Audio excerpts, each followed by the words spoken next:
Magpapalit ako ng ng windshield washer.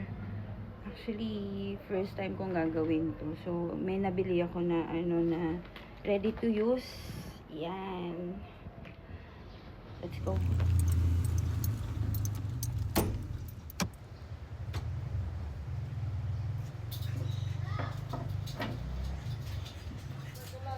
Tatapa ko tong part na to kasi baka mabasa. So, ayan guys. Andito na.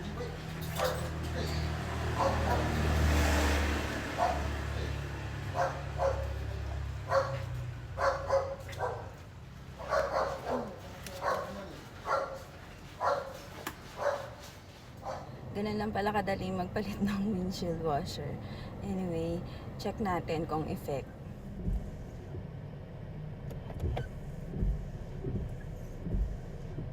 Okay naman.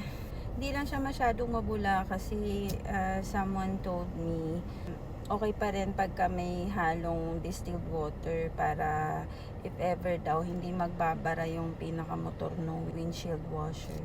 So ayun, tayo sunod-sunod lang tayo kasi wala naman tayong alam. Tignan natin sa mga susunod na araw kung effect talaga. Thank you!